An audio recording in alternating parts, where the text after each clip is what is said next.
Bonjour bien-aimés dans le Seigneur, que la paix et la grâce de Dieu soient notre partage encore en ce matin.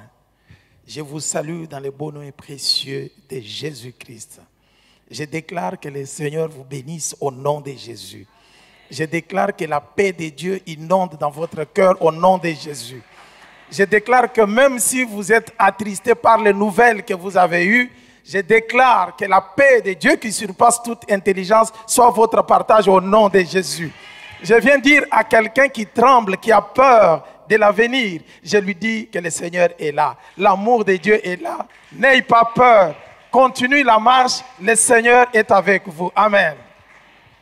Je suis dans la joie ce matin de partager avec nous encore la parole de Dieu.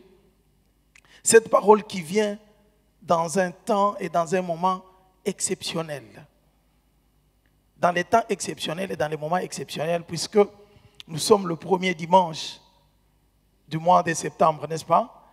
Et Maman Émilie nous a annoncé ici que le CP s'était retiré pour prier pour l'Église, prier pour la vision qui doit conduire l'Église toute l'année.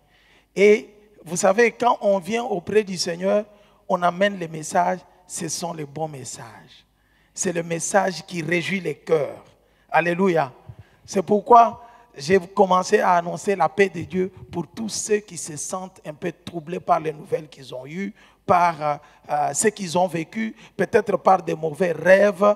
Je vous dis que l'amour de Dieu, sa fidélité dépasse tout ce que tu as comme mauvais message au nom de Jésus. Je vais commencer ce message en nous rappelant, avant d'annoncer la vision de cette année, j'aimerais commencer par notre vision qui nous a conduit toute l'année passée. Qui peut me le rappeler? Comment nous avons formulé la vision qui nous a conduit toute l'année passée? Est-ce qu'il y a des courageux qui peuvent se lever et puis parler? On fait comme à l'école. On lève la main, on parle à haute voix pour que tout le monde entende. Qui est courageux dans la salle? Qui lève la main, quand je vais le pointer, alors il se lève, il nous parle. Donc parmi tous ces gens, il n'y a que 2 personnes qui sont courageuses. Je vais choisir. Ah, les doigts commencent à se lever. Je vais choisir notre fille Émeraude.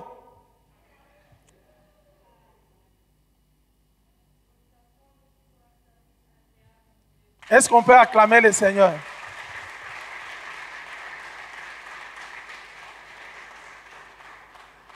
Consacrons-nous pour un service agréable à Dieu. C'était tiré de quel livre? Qui peut répondre?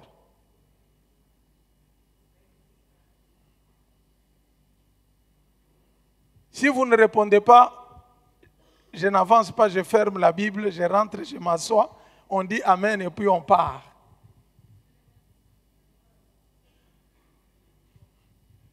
L'exercice est simple. Vous levez la main comme à l'école. Nous sommes à l'école du Saint-Esprit, n'est-ce pas? Tonton Sadia.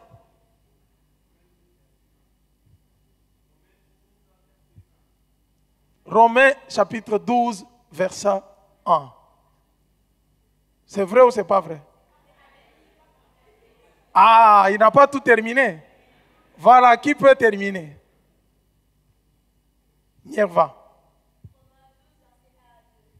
Est-ce qu'on peut acclamer le Seigneur très bien? Romains chapitre 12, verset 1 à 2. Est-ce que Multimédia peut nous afficher ça? Voilà. Je vous exhorte donc, frères, par les compassions de Dieu, à offrir vos corps comme un sacrifice vivant, saint, agréable à Dieu, ce qui sera de votre part un culte raisonnable. Verset 2. Ne vous conformez pas au siècle présent, mais soyez transformés par le renouvellement de l'intelligence, afin que vous discerniez quelle est la volonté de Dieu, ce qui est bon, agréable et parfait. Amen. C'est dans ce verset que nous avons formulé notre vision. Consacrons-nous pour un service qui est agréable à Dieu. Au cours de toute l'année, nous avons parlé de la consécration. On s'est dit que pour se consacrer, c'est-à-dire se mettre à part pour servir le Seigneur. Se mettre à la disposition de Dieu, puisque le Dieu qui nous choisit est celui qui nous met déjà à part. Et vu l'amour de Dieu, si vous vous rappelez très bien, nous avons dit que dans nos études bibliques, pour ceux qui ne viennent pas dans les études bibliques, c'est une occasion de vous inviter à intégrer les études bibliques, puisque vous ratez de bonnes choses et vous ne serez pas des matures spirituels, vous serez des bébés spirituels si vous n'étudiez pas la parole de Dieu. Et si vous restez des bébés spirituels, vous serez emportés à tout vent des doctrines. Et vous n'allez pas avoir votre héritage, puisque la Bible déclare que aussi longtemps qu'un héritier demeure enfant, il ne diffère en rien de l'héritage. On ne lui donne pas l'héritage. Donc, si vous ne voulez pas avoir votre héritage, vous voulez demeurer le bébé spirituel, il ne faut pas aller dans les études bibliques. Sois un dimanchiste. Viens seulement les dimanches, après les cultes, sors, va-t'en, et on verra si tu vas grandir très bien. Mais je vous conseille, je n'aime pas que vous soyez des bébés spirituels, je vous conseille d'aller dans les études bibliques. Nous avons dit que cette année, toute l'année passée, nous allons étudier l'épître aux Romains. Dans l'épître aux Romains, je vous rappelle encore l'ancienne, la vision qui nous a accompagnés toute l'année. Nous avons dit qu'à partir du premier verset, du premier chapitre plutôt, jusqu'au chapitre 11, l'apôtre Paul nous montre comment les bienfaits de Dieu pour justifier l'homme. L'homme est justifié par Dieu, ce n'est pas par ses œuvres, ce n'est pas par ses efforts personnels, mais il est justifié par Dieu, par la foi en Jésus-Christ. Il a vu que l'homme était incapable de faire la volonté de Dieu. Et c'est ainsi qu'il a envoyé, que Dieu est descendu lui-même par Jésus pour accomplir ce que l'homme ne pouvait pas accomplir, afin de les justifier. Nous, en tant que pécheurs, nous avons péché. C'est Dieu, Jésus, qui descend, qui vient à notre place, qui paye le prix de nos péchés. Il est flagellé, il est frappé, on a craché sur lui, on l'a crucifié, il est mort pour que son sang puisse délivrer, sauver ce corps du péché. Et Dieu nous déclare juste. Vous vous rappelez que nous avons parlé de la justice par substitution. C'est nous qui avons commis les péchés, mais c'est l'autre, c'est Jésus-Christ qui vient payer le prix à notre place. Dieu substitue. Le pécheur est justifié et celui qui est saint est condamné. Quel amour! Et c'est toute la première partie. Je sais que nous sommes au chapitre 8 avec les études bibliques. Il nous reste chapitre 9, chapitre 10, jusqu'au chapitre 11. Mais le verset est tiré du chapitre 12 pour la vision. Pourquoi? Puisque à partir du chapitre 12 jusqu'à la fin de l'épître aux Romains, c'est maintenant la part de l'homme. Dieu a fait sa part pour nous justifier, pour nous sauver. Arrivé au chapitre 12, l'apôtre Paul exhorte maintenant le frère à s'offrir maintenant comme les sacrifices qui ne sont pas morts. Vous savez que dans l'Ancienne Alliance, quand on parlait de faire les sacrifices, on devrait tuer un animal, le mettre à l'autel, il devrait être consumé pour l'offrir à Dieu. Mais Paul parle aux Romains. Il leur dit, je vous exhorte à offrir vos corps comme des sacrifices vivants. Vous êtes en vie, mais les corps sont sacrifiés, offerts à Dieu. C'est ça la consécration. Et par là, nous avons dit que nous devons nous offrir à Dieu, nous consacrer à Dieu pour que Dieu nous communique sa nature divine, pour que nous soyons en communion avec lui, pour que son esprit nous révèle la volonté de Dieu, afin que nous puissions le servir. non selon notre propre volonté, mais selon la volonté de Dieu. Puisque l'homme ne peut pas comprendre toujours la volonté de Dieu, mais il faut qu'il soit en communion avec Dieu pour que Dieu lui dise comment il doit faire. C'est pourquoi nous avons dit, nous devons nous consacrer à Dieu. Nous devons offrir nos corps à Dieu. Nous devons nous mettre à part pour servir le Seigneur, non selon notre propre volonté, mais selon sa volonté. C'est ça le service qui est agréable à Dieu. C'est un service qui est exercé selon la volonté de Dieu et non selon notre propre volonté. C'est comme un architecte qui conçoit la construction d'un bâtiment, d'une maison ou de quoi que ce soit, et il engage les ouvriers. Quand les ouvriers arrivent, ils doivent suivre les plans conçus pour la construction de l'édifice. S'ils commencent à faire autre chose que la conception de l'architecte, il va au-delà, il ne mérite même pas d'être ouvrier. Et c'est de cette façon que nous disons, servir le Seigneur bien-aimé, ce n'est pas ce que nous nous sentons, ça ne dépend même pas de nos humeurs. Quand je suis bien réveillé, je suis content, je peux servir le Seigneur. Mais quand il y a des problèmes, quand je n'ai plus de dirhams, quand j'ai eu des problèmes avec les autres, je ne peux plus servir le Seigneur. Non, nous devons comprendre quelle est la volonté de Dieu. Nous devons discerner quelle est la volonté de Dieu, même dans les circonstances difficiles. Quelle est la volonté de Dieu pour lui rendre un service qui est agréable. Amen. C'est pourquoi toute l'année on nous a parlé, nous venons de passer le séminaire d'été sur la vision. On nous a parlé de la consécration. Et aujourd'hui, j'aimerais encore vous annoncer que c'est la même vision qui continue.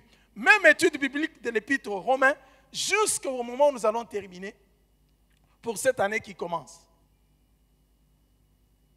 Consacrons-nous pour un service agréable à Dieu.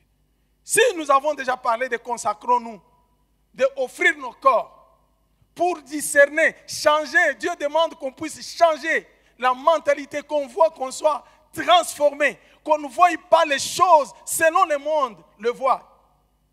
Que nous puissions les voir selon la volonté de Dieu pour les servir d'une manière convenable.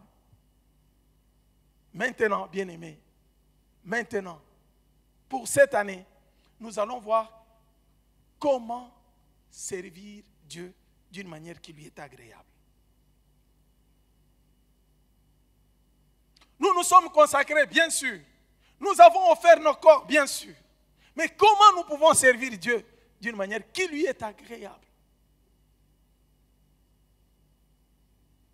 Même si je vous parlerai de beaucoup de choses, cette année, retenez seulement, à chaque fois que vous voulez marcher avec le Seigneur, posez-vous la question, Seigneur, comment je te sers?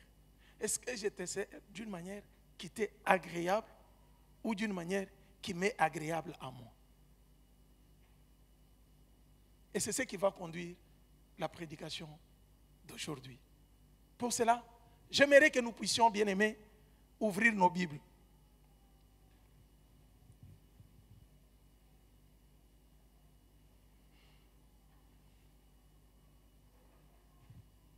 Nous allons de l'évangile selon Jean, l'évangile selon Jean. Jean, chapitre 13.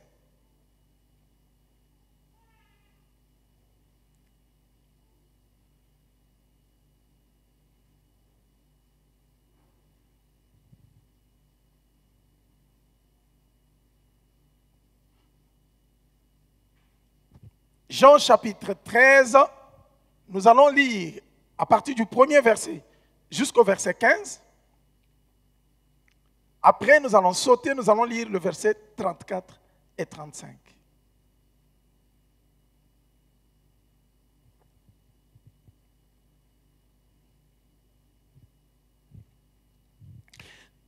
Jean 13, 1 à 15, 34 à 35. C'était la veille de la fête de la Pâque. Jésus savait que l'heure était venue pour lui de quitter ce monde pour aller auprès du Père. Il avait toujours aimé les siens qui étaient dans le monde et il les aima jusqu'à la fin. Jésus et ses disciples prenaient le repas du soir. Le diable avait déjà persuadé Judas, fils de Simon Iscariote, de trahir Jésus. Jésus savait que lui-même était venu de Dieu et retourné à Dieu et que le Père avait tout mis à son pouvoir. Il s'éleva des tables, ôta son vêtement de dessus et prit un linge dont il s'entoura la taille. Ensuite, il versa de l'eau dans une cuvette et s'est mis à laver les pieds de ses disciples, puis à les essuyer avec les linges qu'il avait autour de la taille. Il arriva ainsi près de Simon-Pierre, qui lui dit, « Seigneur, vas-tu me laver les pieds, et toi ?» Jésus lui répondit, « Tu ne saisis pas maintenant ce que j'ai fait, mais tu comprendras plus tard. » Pierre lui dit, « Non, tu ne me laveras jamais les pieds. » Et Jésus lui répondit, « Si je ne te lave pas, tu n'auras aucune part à ce que j'apporte. » Simon-Pierre lui dit, « Alors Seigneur, ne me lave pas seulement les pieds, mais aussi les mains et la tête. » Jésus lui dit, « Celui qui a pris un bain n'a plus besoin de se laver, sinon les pieds, car il est entièrement propre. Vous êtes propres, vous, mais pas tous. Cependant, Jésus savait bien qui allait les trahir. C'est pourquoi il dit, vous n'êtes pas tous propres. Après avoir lavé les pieds, Jésus reprit son vêtement, s'est remis à table et leur dit, comprenez-vous ce que je vous ai fait?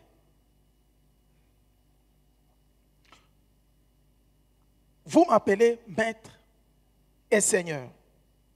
Et vous avez raison, car je le suis. Si donc moi, le Seigneur et le maître, je vous ai lavé les pieds, vous aussi, vous devez vous laver les pieds les uns les autres. Verset 15. Je vous ai donné un exemple pour que vous agissiez comme je l'ai fait pour vous. Amen. Nous sautons, nous lisons le verset 34 à 35. Jean 13, 34 à 35. Je vous donne un commandement nouveau. Aimez-vous les uns les autres. Il faut que vous vous aimiez les uns les autres comme je vous ai aimé. Si vous vous aimez les uns les autres, alors tous sauront que vous êtes mes disciples. Amen. Seigneur, nous t'écoutons à ce moment et nous disposons nos cœurs pour que tu nous parles. Merci de nous avoir réunis pour nous parler au nom de Jésus. Amen. Bien-aimés, nous venons de lire un texte, un très beau texte de l'Évangile selon Jean, à partir du verset 13. Comme j'aime bien le dire, vous savez que la particularité de l'Évangile selon Jean, c'est le fait que lui commence son prologue d'une façon que Matthieu et Marc et Luc n'ont pas commencé. Matthieu, Marc, Luc commencent par la généalogie terrestre de Jésus. Fils de, fils de, fils de. Arrivé sur cet apôtre que j'appelle apôtre d'amour, celui qui aime beaucoup l'amour, lui il va avoir une autre révélation, il aborde avec son prologue, lui ne commence pas avec l'origine terrestre de Jésus, il commence avec l'origine céleste pour nous montrer que Jésus n'est pas seulement un enfant, un homme né de la terre, mais il est Dieu et il vient de Dieu. Amen. C'est comme ça qu'il dit, au commencement était la parole était avec. Ça c'est une exception de Jean. Et vous verrez que Jean nous parle beaucoup d'amour. Et les autres savent au milieu de nous qu'on appelait Jean les disciples les plus aimés par Jésus, n'est-ce pas? Les autres disent, c'est lui qui était toujours dans la poitrine de Jésus pour entendre comment son cœur était en train de battre. Et c'est ces gens, quand nous allons au chapitre 3, Jean 3,16, que tout le monde connaît bien, nous dit, Dieu a tant aimé le monde qu'il a donné son Fils unique afin que quiconque croit en lui ne périsse point, mais qu'il ait la vie éternelle. Jean est celui qui nous parle, l'apôtre d'amour, qui nous parle de l'amour. Et vous savez que dans cette répartition, dans la répartition de l'évangile selon Jean, dans la version originale, la version grecque, il y a deux grandes parties. Nous avons la première partie qui commence à partir du premier chapitre jusqu'au chapitre 11, là où il y a la mort de Lazare et 12. Ça, c'est la partie où on nous parle de ce que Jésus a fait comme miracle. Quand vous voyez Jean 11, vous connaissez la résurrection de Lazare, n'est-ce pas? Mais d'après les textes originaux, les textes originaux, en grec, tout ce que Dieu a accompli comme miracle dans l'évangile selon Jean, il ne les appelle pas les miracles, il appelle des signes. Ces signes sont là, présentés dans la première partie, pour amener les lecteurs, tous ceux qui vont lire, à croire au Fils de Dieu qu'il a déjà présenté dès le départ au premier chapitre, à partir du verset 29, quand il dit « Voici l'agneau de Dieu qui ôte les péchés du monde ». Quand vous avancez au chapitre 3, il montre que c'est le Fils unique qui est venu du Père, qui est envoyé par Dieu pour que tout celui qui croit en lui ne périsse point, mais qu'il ait la vie éternelle. Tout le parcours des gens, c'est pour amener les gens à croire en Jésus-Christ pour être sauvés. Amen. Et la deuxième partie, toute cette première partie qu'on appelle des signes, les miracles que Jésus fait, que les autres appellent miracles, que Jean appelle signes, il les montre pour témoigner qu'il est le Fils de Dieu en qui nous devons croire pour être sauvés. C'est pourquoi il dit que ce sont des signes. Les signes qui témoignent que c'est le Fils de Dieu qui sauve l'humanité. Séméon, en grec. Mais vous pouvez oublier les Grecs, il faut retenir les séméon. Les signes, plutôt. La deuxième partie, c'est la partie qui commence par le chapitre 13. Cette partie, en grec, on parle de doxa, la gloire. Et c'est la partie qui coïncide avec la souffrance de Jésus-Christ. Et c'est ça un tout petit peu le paradoxe de l'évangile selon Jean. La gloire de Jésus commence avec sa souffrance quand il va vers la mort. Et c'est dans cette deuxième partie de la souffrance ou de la gloire que nous voyons ces textes, que nous retrouvons notre texte d'aujourd'hui. Dans ce texte, nous sommes au moment où Jésus veut quitter la terre. Comme nous venons de lire, à partir du premier verset du chapitre 13. Jésus sait très bien qu'il sera trahi. Il sait très bien qu'au milieu des 12 disciples qu'il a, il y a un disciple qui va les trahir. Il le savait. Il savait que son temps est venu où il devrait quitter la terre pour retourner à Dieu. Mais la Bible nous montre qu'il aima ses disciples. Bien-aimés, imaginez-vous que vous savez que c'est celui-ci qui va te livrer à la mort. Tu le sais, on t'a donné des révélations. Tu connais ça très bien. Est-ce que réellement tu peux l'aimer? S'il faut que j'ouvre une parenthèse, vous savez pourquoi Dieu ne révèle pas à certains chrétiens, à certaines personnes, à certains fidèles, Dieu n'ouvre pas leurs yeux pour leur montrer tel est ton ennemi, tel est ton ennemi. Parce que s'il montre ça, c'est la haine qui commence. Le combat va quitter le monde spirituel, va devenir un combat physique. On va prendre la machette, ah c'est celui-ci qui va... Et on va tomber dans les camps du diable. Dieu refuse ça connaissant notre cœur. C'est pourquoi il arrive des fois où tu pries, le Seigneur te donne la victoire sur le combat, mais il ne te montre pas. Même si celui qui te combat est à côté de toi, il ne te montre pas, c'est par amour. Alléluia. Mais Jésus qui a le comble de l'amour, qui a l'amour de Dieu, qui est Dieu, savait qu'il y a l'un de ses étudiants, l'un de ses disciples ou ses étudiants, ses élèves, qui va les trahir. Et pendant ce temps-là, Jean nous montre que Jésus amène son amour à une dimension très, très élevée. Il dépasse, je peux dire dans d'autres termes, il exagère avec son amour envers ces gens qui savent qu'ils vont les trahir. Et il sait qu'après ça, c'est ma souffrance.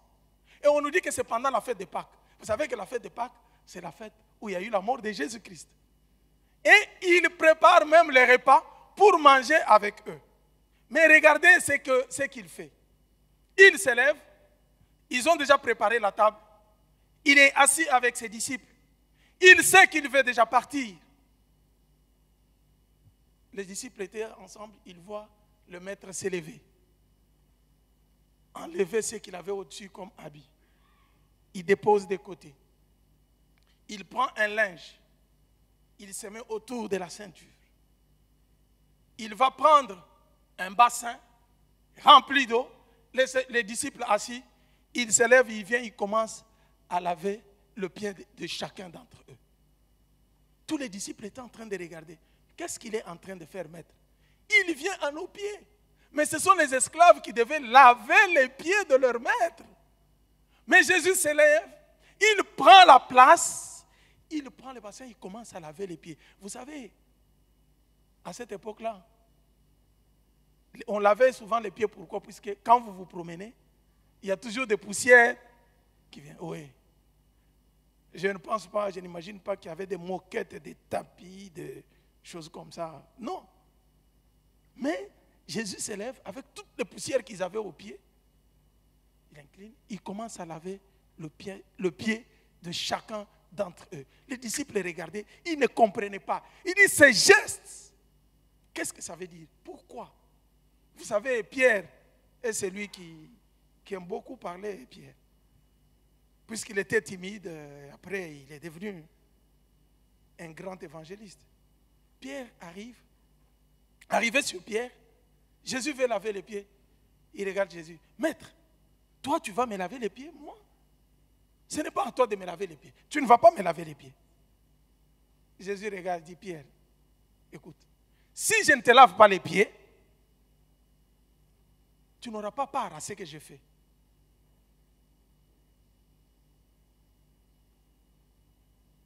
Il ne comprend. Jésus lui dit, tu comprendras plus tard ce que je suis en train de faire. Pierre dit, ah, c'est bien de laver les pieds. Alors moi, je vais demander plus que les autres. Il dit, maître, ne te limite pas seulement aux pieds. Va maintenant, lave-moi même les mains, même la tête. Comme ça, je serai plus propre. Il croyait que Jésus les lavait pour être propre. Alors que Jésus avait un enseignement à transmettre. Alléluia. Des fois, quand nous marchons avec le Seigneur, laissons-nous conduire par lui. Ne posez pas toujours des questions. Je vais comprendre ça. Pourquoi il a fait ça? Il y a des choses que nous ne comprendrons que plus tard. La foi, c'est la confiance totale que nous avons en Dieu. Même si les circonstances sont très difficiles, semblent être contraires à ce que nous pensons, nous nous laissons entraîner. Nous disons, Seigneur, je vais avec toi jusqu'au bout. Il y en a qui chantent, jusqu'au bout, je vais te suivre dans les bons, les mauvais. Quand les mauvais jours arrivent, il dit, le Seigneur m'a abandonné, je ne viens plus dans votre équipe.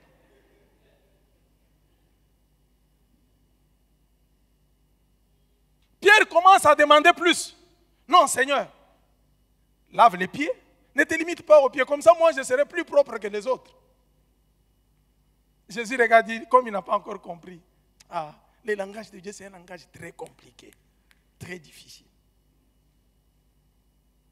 Jésus regarde et dit à Pierre, Pierre, écoute, pourquoi tu cherches? Il avait déjà compris qu'il cherchait à être propre. Pourquoi tu penses que tu es sale partout et je dois te laver plus que les autres?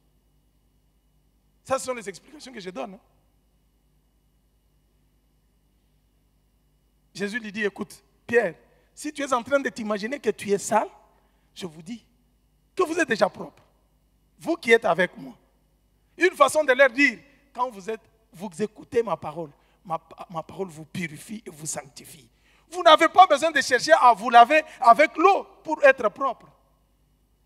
On va vous laver seulement les pieds. Ça, c'est un autre enseignement à part entière. Puisqu'en marchant, vous pouvez attraper la poussière, mais ce que vous avez à faire, c'est laver seulement les pieds. Mais vous êtes propre, en marchant, vous pouvez attraper la poussière. Je ferme la parenthèse sur ça. Alors Pierre regarde. Quand Jésus lui parle, il dit, mais vous êtes purs, mais pas tous. Pierre dit, mais je comprends que ça a compliqué un peu Pierre. Mais entre-temps, il dit que nous sommes propres. Entre-temps, il commence à dire, pas tous. Et la Bible nous montre que Jésus parlait comme ça, puisqu'il savait qu'il y avait l'un parmi eux qui va les trahir. Mais ce qui est très important, c'est la leçon que Jésus donne. Il termine à laver les pieds de tout le monde. Pierre s'est laissé entraîner, on a lavé les pieds. Et il lave les pieds de tout le monde. Il rentre, il enlève son linge, il met de côté, il reprend l'habit, il porte, il s'assoit, il les regarde. Il dit, n'est-ce pas que vous m'appelez le Seigneur et le Maître? Ils disent, oui. Il dit, mais effectivement, vous m'appelez le Seigneur et le Maître, je le suis. Vous ne vous êtes pas trompé, c'est vrai. Mais moi, le Seigneur et le Maître, votre Seigneur et votre Maître, regardez ce que j'ai fait. Je vous ai lavé les pieds. Je vous demande à vous de vous laver les pieds comme ça. Je vous ai montré l'exemple. Bien-aimés, dans cet exemple de Jésus, c'est là que nous avons gravé notre prédication d'aujourd'hui. Quel est le geste que Jésus montre? Nous passons au verset 34-35 du même chapitre. Et Jésus regarde et dit, je vous donne un commandement nouveau. Aimez-vous les uns les autres. Comme moi je vous ai aimé. Vous aussi, aimez-vous les uns les autres. À cela, tous sauront que vous êtes mes disciples si vous avez de l'amour les uns les autres.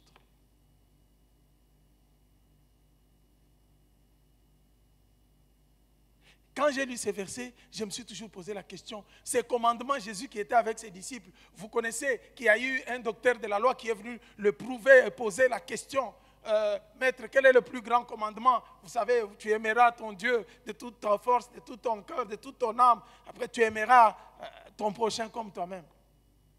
Il en avait déjà dit. Mais comment ce commandement qui a existé de l'amour, qui a existé avant, devient maintenant un commandement nouveau? Le commandement devient nouveau quand Jésus ajoute, aimez-vous les uns les autres comme moi je vous ai aimé. C'est tout ce qui a changé la donne. Comme Christ a aimé. Il n'aimait pas de votre façon à vous, connaissant que l'homme est égoïste. Connaissant que l'amour de l'homme, c'est l'amour de soi. Chacun ne s'aime que lui-même. C'est l'amour égoïste. Jésus donne une recommandation de l'amour, qui n'est plus l'amour qu'on connaissait dans la loi. Tu aimeras ton prochain, tu haïras ton ennemi. Jésus change la donne. Comme moi je vous ai aimé. Mais comment il a aimé ici? Puisque nous sommes au chapitre où Jésus devrait quitter la terre. C'est comme quelqu'un qui veut mourir, qui laisse maintenant le testament. Et vous savez, quand le testateur est mort, personne ne peut plus changer le testament qu'il a donné. Et c'est ce que Jésus a fait. Il savait qu'il allait mourir. Il donne un commandement à ses disciples. Il dit, je vous demande de vous aimer les uns les autres. Comme moi je vous ai aimé. Pas comme ton cœur te dit de t'aimer.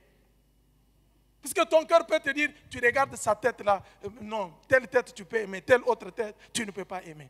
Imaginez-vous que si Dieu était à notre place, je ne peux aimer que le visage qui me plaise. Mais il y a beaucoup qui allaient se retrouver dans l'enfer. Il suffit tout simplement que je regarde, je dis, sa tête ici ne me plaît pas, de l'autre côté. Mais Dieu nous a aimés tous, tels que nous sommes. Tels que nous sommes. Et mais de quel amour que Jésus a montré. Regardez ce qu'il fait. Je ne veux pas aller plus loin. S'il faut prendre l'exemple, je prends seulement l'exemple de ce qu'il leur montre. Il dit, je vous donne un exemple à suivre. Regardez ce que j'ai fait. Moi, je suis votre maître. Je suis votre Seigneur. Mais regardez ce que j'ai fait. Je suis venu vous laver les pieds. Il montrait l'amour qui s'aimait au service des autres. L'amour qui ne regarde pas ses propres intérêts, mais l'amour qui se donne. L'amour qui se met pour servir, mais qui n'attend pas qu'on puisse le servir. C'est cet amour que Jésus montre. Cet amour vient de Dieu le Père bien-aimé. Cet amour ne peut pas venir d'un homme. Le cœur de l'homme est mauvais depuis la chute. L'homme est égoïste de lui-même. Même si Dieu a fait du bien, l'homme va toujours chercher à rejeter le mal sur l'autre. Il n'y a que lui qui est bon, les autres sont mauvais. Tu peux dire Amen très bien. Il n'y a que moi qui est bien, les autres sont... Regardez dans le jardin d'Adam. Dieu crée l'homme, il lui donne la femme. Genèse chapitre 3, quand l'homme a péché, quand ils ont désobéi à Dieu, Dieu arrive, il pose la question. Adam, où es-tu? J'ai entendu ta voix dans le jardin, je me suis caché puisque je suis nu. Qui t'a dit que tu es nu? As-tu mangé le fruit de l'arbre que je t'avais dit que tu ne mangeras pas? Vous connaissez la réponse d'Adam? Ah, c'est la femme que tu m'as donnée. Oh, Seigneur, toi qui étais à cette époque-là, et le beau-père d'Adam et son père.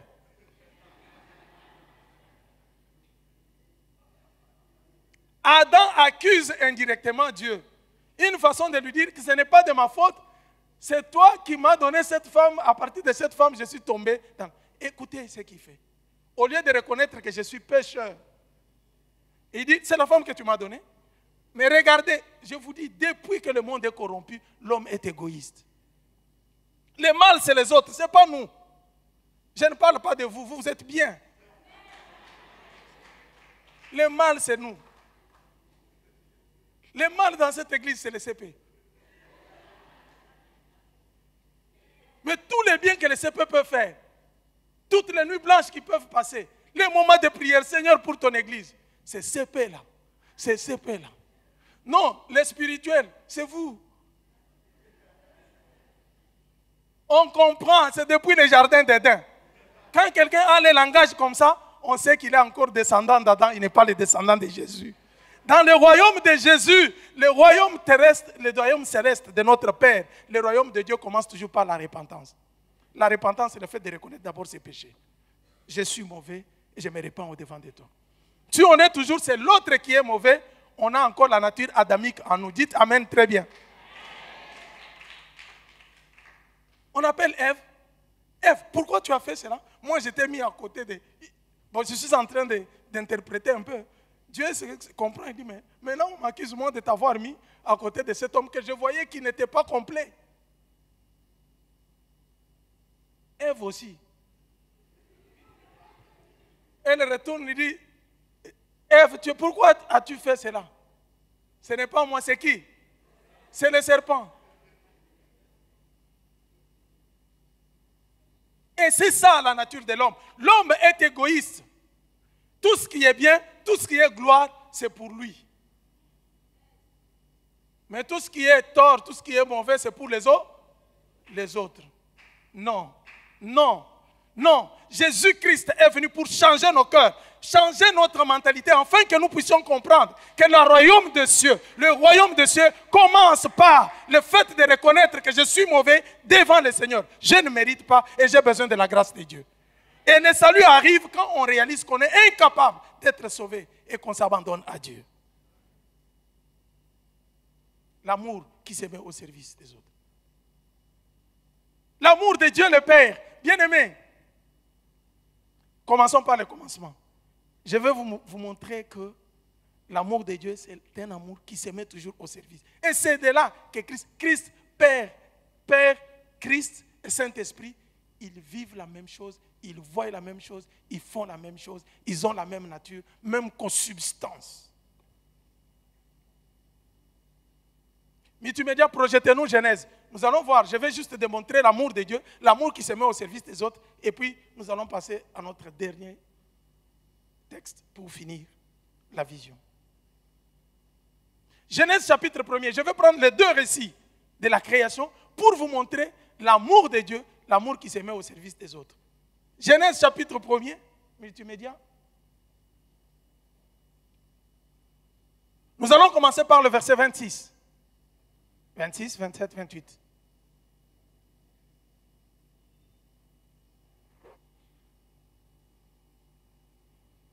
Puis Dieu dit, faisons l'homme à notre image, à notre ressemblance, qu'il domine sur les poissons de la mer, sur les oiseaux du ciel, sur le bétail, sur toute la terre et sur tous les reptiles qui rampent sur la terre. On y va vite, 27. Dieu créa l'homme à son image. Il les créa à l'image de Dieu.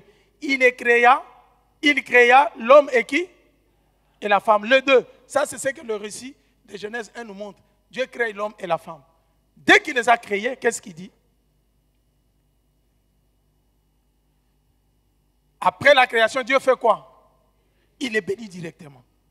Dieu les bénit et leur dit, reproduisez-vous, devenez nombreux, remplissez la terre et soumettez-la. Dominez sur les poissons de la mer, sur les oiseaux du ciel, sur tout animal qui se rampe sur la terre.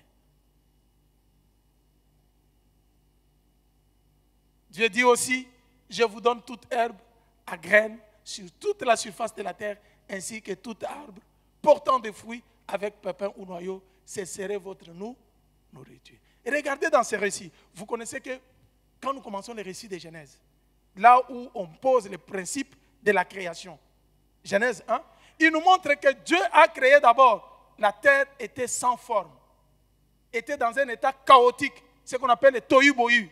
Il n'y avait pas de vie, il n'y avait que l'Esprit de Dieu qui se mouvait sur l'abîme, la surface de l'abîme, n'est-ce pas? Et regardez ce que Dieu fait. Depuis le premier jour, il commence à créer un environnement bon avant de créer l'homme. Le verset que nous avons lu ici, nous sommes au 6e jour, d'après ce que la Bible nous dit.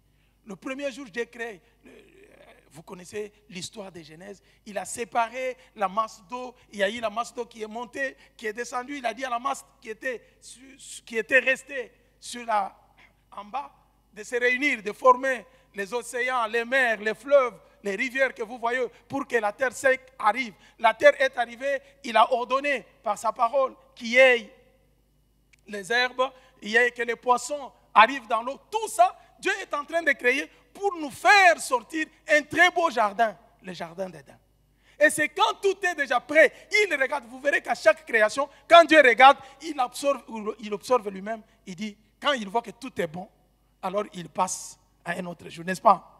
Il crée un beau jardin magnifique, il voit que tout est bon, il voit que tout l'environnement est devenu maintenant favorable à la vie de l'homme. C'est alors qu'il crée l'homme. L'homme a été créé le dernier jour. Mais regardez le privilège que l'homme a. Dieu prépare tout ça, ce n'est pas pour que lui reste comme ça, il est préparé pour l'homme. Il crée l'homme, le verset 26, il le crée à son image. Il crée et l'homme et la femme. Directement créé, il les bénit. Il dit, bon, maintenant, moi j'ai créé, moi Dieu, je m'arrête là. Maintenant, la reproduction, c'est vous. Vous allez continuer à vous multiplier maintenant pour que les gens deviennent nombreux sur la terre. Ce que moi j'ai fait là, je me limite là. Je vous demande de continuer. Faites le travail, achevez le travail. Non seulement ça, il dit, mais je vous donne aussi l'autorité. Vous devenez les gérants de tout ce que j'ai créé, tout ce qui est beau là. Et je vous donne même les jardins, vous êtes dans les jardins, je vous donne même le fruit de l'arbre des arbres pour que vous puissiez manger. Je le fais pour vous. Il est béni.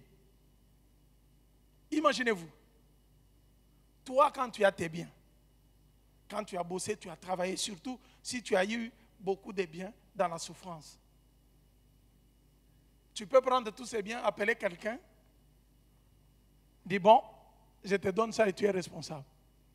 Moi j'ai travaillé, j'ai souffert, j'ai galéré, maintenant la responsabilité c'est quelqu'un d'autre. Il devient le gérant de tout. Vous ne voyez pas que Dieu se met au service de l'homme. Après avoir créé un bon environnement pour l'homme, il s'efface.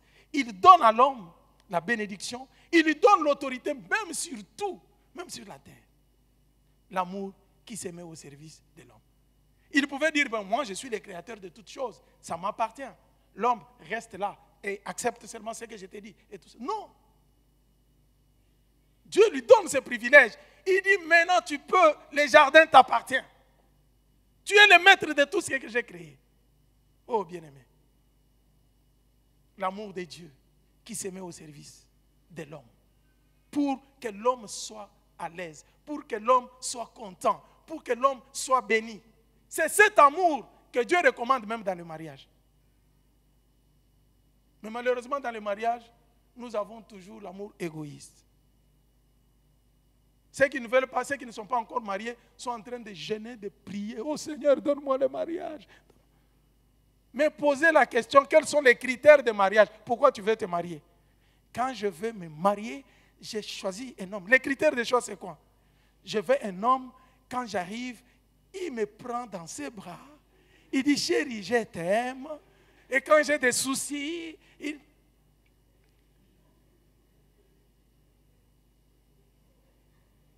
quand j'ai besoin de quelque chose pour mes parents, dès que je lui dis, il prend l'argent, il donne et c'est fini.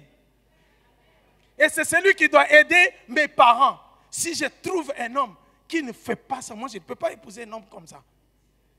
Tous les critères de choix. L'homme aussi de son côté. Oui, moi je vais choisir une femme. Chacun a son agenda. C'est pourquoi nous avons des divorces aujourd'hui. Puisque les choses sont inversées. L'amour de Dieu, la fondation du mariage, n'est plus respectée. Chacun vient avec son agenda, son égoïsme. L'homme arrive, moi je vais choisir une femme qui va commencer à m'appeler mon bébé. Moi je vais choisir une femme. Quand j'arrive, je suis fatigué. Vous savez, quand on était jeune, même parmi les jeunes, il y en a d'autres qui réfléchissent encore comme ça. Dès que je viens du boulot, elle doit enlever ma veste, elle enlève les chaussures, elle dépose là, et dit, chérie, tu peux entrer dans la salle de bain. Quand je sors de la salle de bain, il y a déjà la nourriture sur la table, passe à la table, je n'ai pas mangé depuis le matin, j'attendais que tu viennes.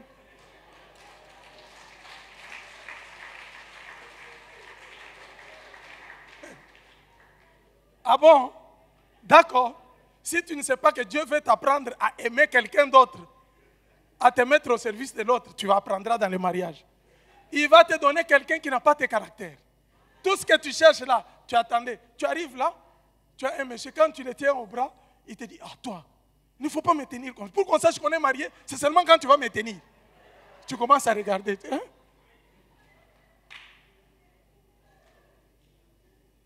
Quand tu vas chercher à mettre ta tête sur le... Mais toi aussi, avec tes mèches là, tu vas mettre sur le...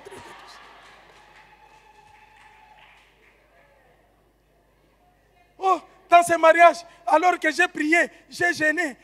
C'est pourquoi nous avons dit beaucoup de problèmes, beaucoup de divorces sont dits à l'incompréhension. Les jeunes filles, les jeunes garçons, le mariage n'est pas une affaire de petits là. Si tu n'es pas encore mûr, ne t'hasarde pas. Vous savez, dans les mariages, Dieu nous amène toujours les caractères qui sont contraires à nous pour travailler notre amour, l'amour vrai. Les choix, quand vous allez choisir, c'est comme ça qu'on a commencé le travail, avec tous ceux qui veulent se marier. Vous êtes dans vos relations, vous dites, non, on ne va pas aller voir Pasteur Camille, restez. Mais je ne veux pas vous voir quand ça barde. Oh le pasteur, j'ai mal à l'estomac. J'ai pris pour l'estomac, alors que tu sais que tu as eu la déception. Mais tu t'es caché, continue à te cacher. Les jeunes peuvent dire Amen très bien. Je vous dis, quand vous voulez commencer les relations là, venez vous annoncer, venez voir les membres du CP. On va vous donner les réalités du mariage, l'amour de Dieu. Quand tu viens avec ton agenda, moi j'avais dit comme ça. Moi je vais te dire, change l'agenda. Les enfants qui se sont mariés là, ils savent, c'est notre première leçon, n'est-ce pas? Change ton agenda. Viens dire, Seigneur, comment je vais me mettre au service de l'autre pour les rendre heureux? Ce n'est pas comment je serai heureuse dans ce mariage. Et quand tu ne trouves pas dans ce mariage, quand tu ne trouves pas ce que tu cherchais, c'est la déception.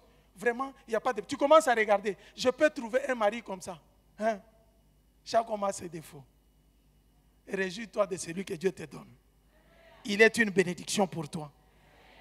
Ce que tu dois comprendre, c'est changer, entrer dans la compréhension de l'amour de Dieu. L'homme vient sans égoïste en disant, qu'est-ce que je peux faire pour rendre ma femme heureuse? La femme arrive, qu'est-ce que moi je peux faire pour rendre mon mari heureux? C'est un mariage qui va réussir puisqu'il y a l'amour de Dieu. Tout mariage égoïste, aujourd'hui nous nous posons des questions, mais maintenant même là, même les chrétiens divorcent comme ça. C'est pourquoi nous avons pris la décision et la détermination. Tous ceux qui veulent se marier, ils doivent être encadrés très bien. nous avons les taux de divorce élevés, même parmi les chrétiens. Pourquoi? Par manque de la connaissance de la parole de Dieu. Dieu te travaille pour aimer les caractères que toi tu n'aimes pas là. C'est ce que tu dois aimer. Puisque Dieu t'a aimé tel que tu es. Toi tu connais tes défauts. Pourquoi Dieu t'a aimé? Il t'apprend à aimer aussi l'autre avec ses défauts et ses qualités. Dites Amen très bien. L'amour du Christ, je ferme la parenthèse pour les mariés, rendez-vous au bureau.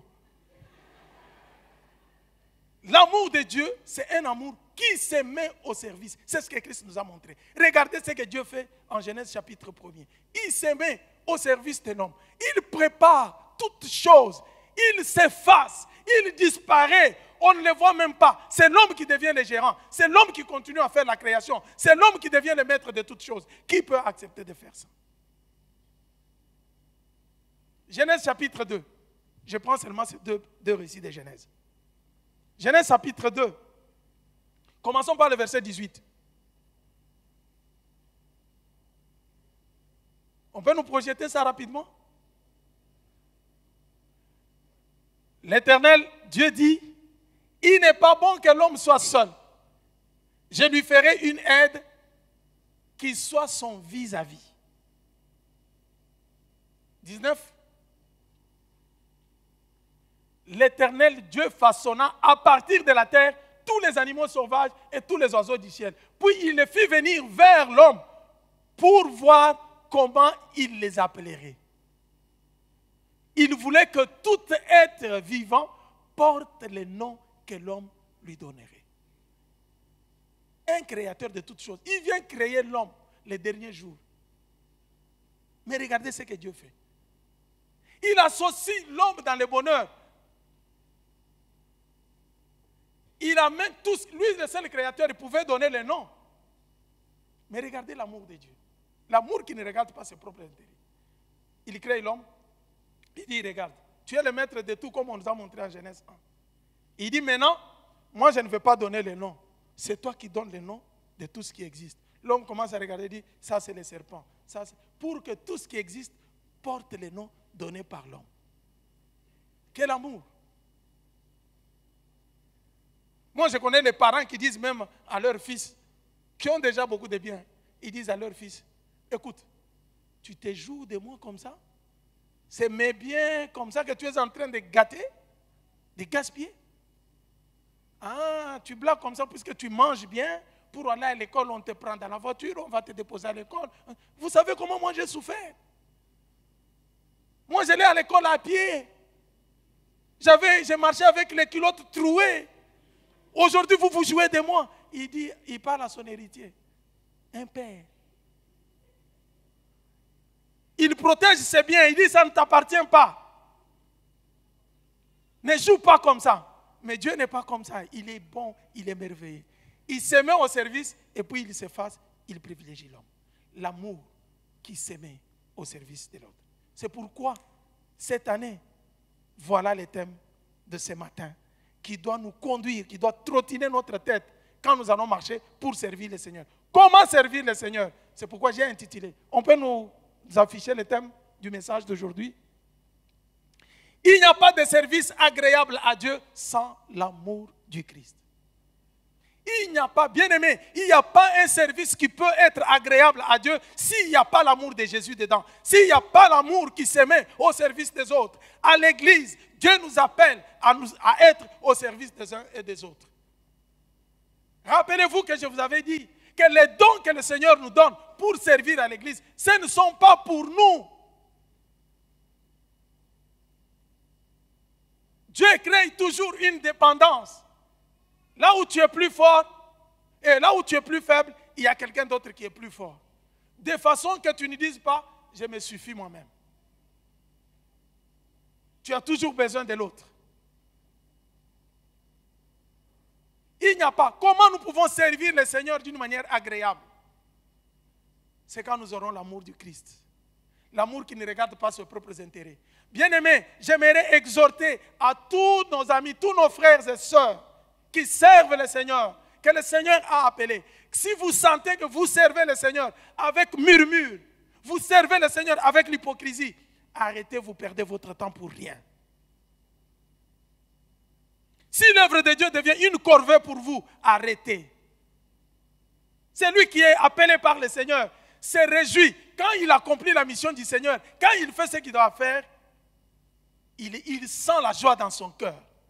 Il est content de faire ce service. Il le fait avec joie. Celui qui est appelé à balayer, il balaye avec joie. Il ne peut pas attendre qu'on vienne lui dire, viens, regarde, il y a des poussières sur les bancs, il doit le faire. Il n'attend pas qu'on vienne lui dire, non, mais regarde, le bureau est sale, tu peux venir nettoyer. Il ne peut pas attendre ça. Il le fait puisque Dieu a mis ce fardeau dans son cœur, avec amour. Il le fait sans attendre que le pasteur vienne lui dire, que le conseil presbytéral vienne le nommer. Il y en a d'autres même qui quittent l'église puisqu'on ne m'a pas reconnu dans cette église-là. Nous sommes les hommes, même si nous ne t'avons pas reconnu. Mais Dieu qui t'a envoyé te connaît plus que nous. Sers ton Seigneur de tout ton cœur. Mets-toi au service du Seigneur. Même si le pasteur ne te connaît pas. Même si les membres du conseil ne te connaissent pas. Fais ce que le Seigneur te met à cœur de faire. Sers le Seigneur avec amour, avec joie. Et quand tu sers, tu chantes.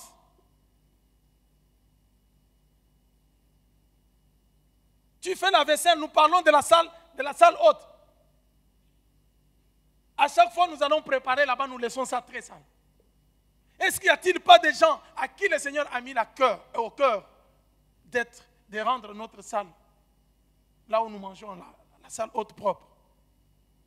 Même si les gens ont travaillé les 31, ils sont fatigués. Les 31 décembre, les gens fuient de faire la plonge. Ils laissent les huiles, tout ce qu'on avait préparé là, ça commence à puer. Y a-t-il pas quelqu'un qui a l'amour de Dieu, qui peut se lever en train de laver ça, sans qu'on lui dise? Il chante même, je suis dans la joie, une joie immense. Il y en a d'autres, quand on cite son nom pour la plonge, il regarde. Il n'y a que moi qui l'ai vu. Avant qu'il ne soit 6 heures du matin, il est déjà sorti, il est parti. Comment vous servez le Seigneur? Oui, on peut être consacré, mais comment nous pouvons faire un service qui est agréable à Dieu? C'est quand nous allons le faire avec l'amour du Christ. Même dans les dons spirituels, nous devons le faire avec l'amour du Christ. Est-ce qu'on peut nous afficher 1 Corinthiens chapitre 13? Aujourd'hui, nous sommes toujours dans le chapitre 13. Jean, c'est chapitre 13. 1 Corinthiens, c'est chapitre... Vous n'allez pas oublier. 1 Corinthiens 13. Nous allons lire ensemble. Excusez-moi. Comme si nous voulons confesser ça, je vais vous demander de vous lever. C'est par là que la prédication est déjà terminée. Nous allons lire ensemble, on va nous projeter. On ne lit pas. Je ne veux pas que chacun puisse lire dans sa version. On nous projette la même version. Nous allons lire ensemble. 1 Corinthiens, nous allons lire à partir du 1er verset jusqu'au 13e verset.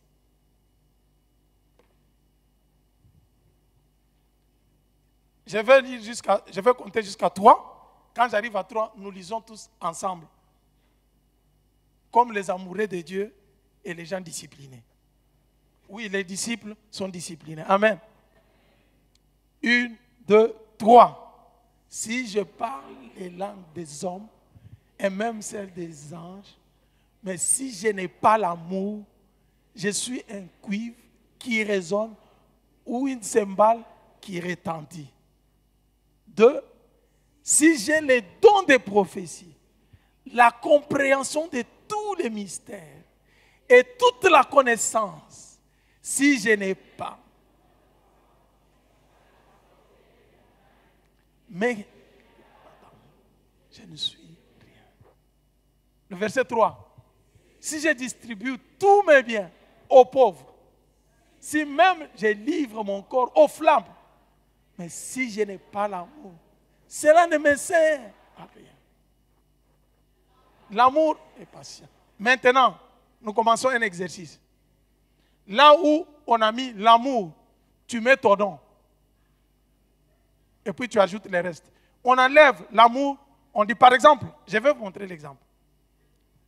Camille est patient. Il est plein de bonté. Camille n'est pas envieux. Partout où il y a l'amour, mets ton nom et examine-toi si réellement c'est ces critères d'amour qui peuvent être là. Allons-y, chacun cite son nom et puis on lit les restes. Camille est patient. Il est plein de bonté. L'amour n'est pas envie. Camille ne se vante pas. Il ne s'enfle pas d'orgueil. Il ne fait rien de malhonnête. Hein? Il ne cherche pas.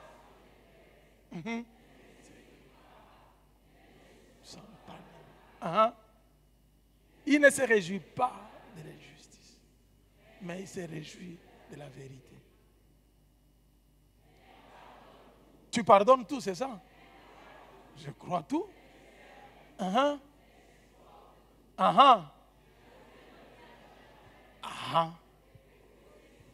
Les prophéties disparaîtront, les langues cesseront, la connaissance disparaîtra. En effet, nous connaissons partiellement et nous prophétisons partiellement. Mais quand ce qui est parfait sera venu, ce qui est partiel disparaîtra. Lorsque j'étais enfant, je parlais comme un enfant. Je pensais comme un enfant. Comme un enfant. Lorsque je suis devenu homme, j'ai mis la fin à ce qui était de l'enfant. Aujourd'hui, nous voyons au moyen d'un miroir, de manière peu claire. Mais alors, nous verrons face à face. Aujourd'hui, je connais partiellement, mais alors, je connaîtrai complètement, tout comme j'étais connu. Maintenant donc, ces trois choses restent. Il faut voir.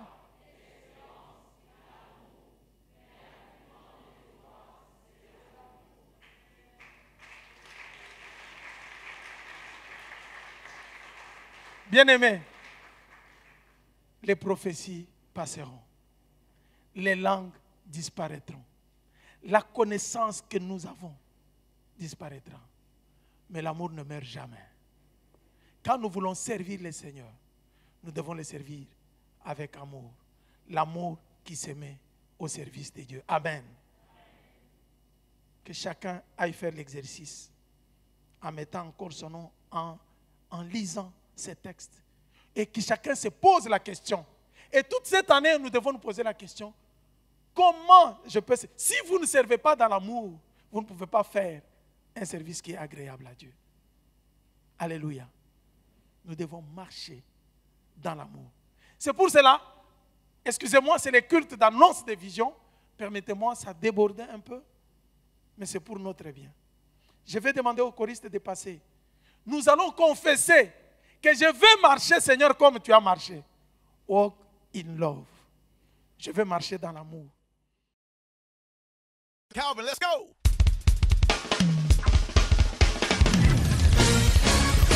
Woo! Yeah. This song right here, we coming out